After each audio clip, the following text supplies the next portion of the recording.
His story began here in the rich farmlands of the Mataura Valley in Southland, New Zealand.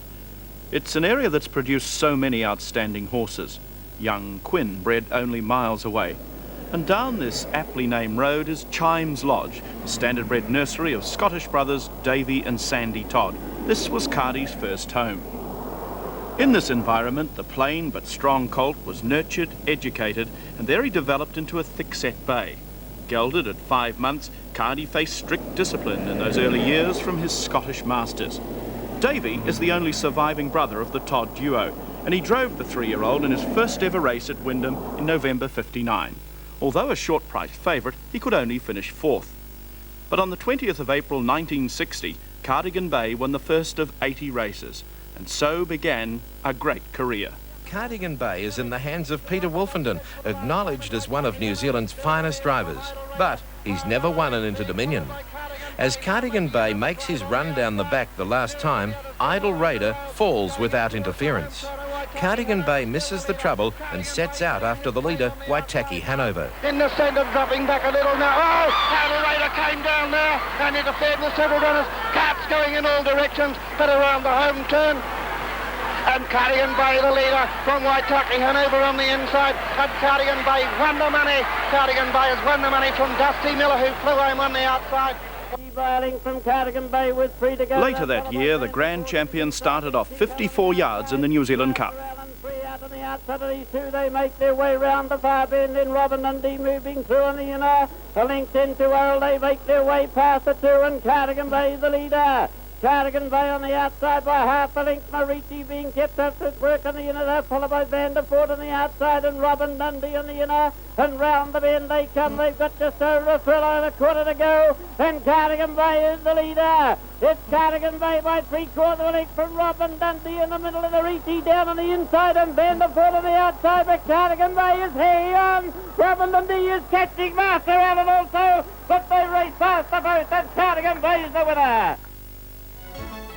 When his Australasian career was over, Cardi was sold to the United States, and he recorded 37 more wins, the last of them as a 12-year-old. But no one will ever forget his greatest effort. The 10-year-old's clash with the 4-year-old Brett Hanover, the race they called the pace of the century. Moving up on the outside, Brett Hanover is 4th.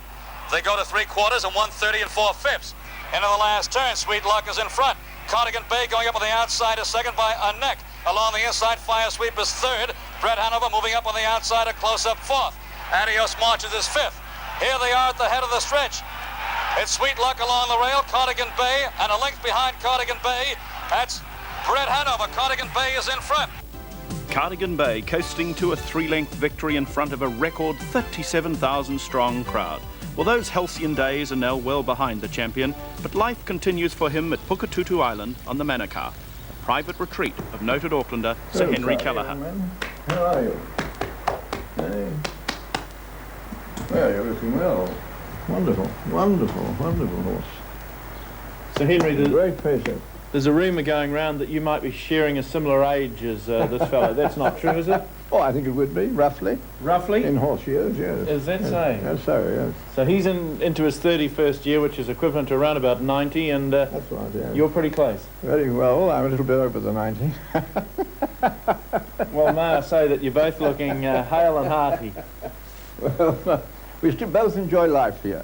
We're very happy on the island, and the horse has been said, you can see how well he enjoys his life. He has a very idle life, really. I work for a living, but he doesn't. He enjoys himself. And what do you attribute this old age to and this hale and hearty condition? I think that this fellow has been very well, remarkably well looked after. He gets the best of treatment here on the island.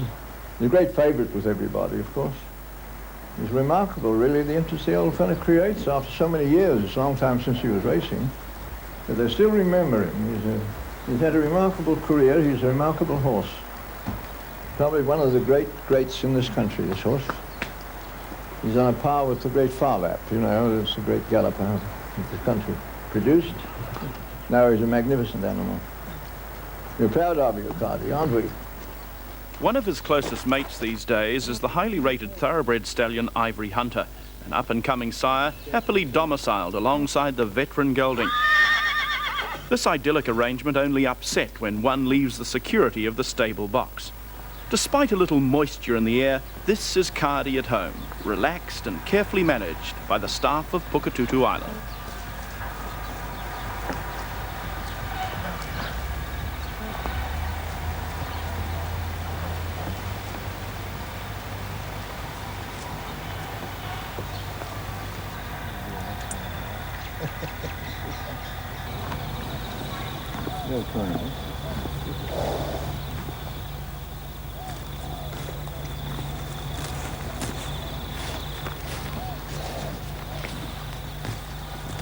Hello, hello, hello.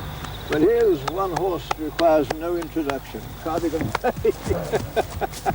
One can only marvel at the condition of this great horse and pay tribute to the greatest ever standard bred in New Zealand, the horse that will be remembered as one in a million. Well, well, well, that's one of the most enjoyable stories that I've had the pleasure of doing for a while. What an amazing horse he is, and he just looks so well. It was a shocking day, but he looked so much at home, did old Cardigan Bay, and he deserves every credit he gets.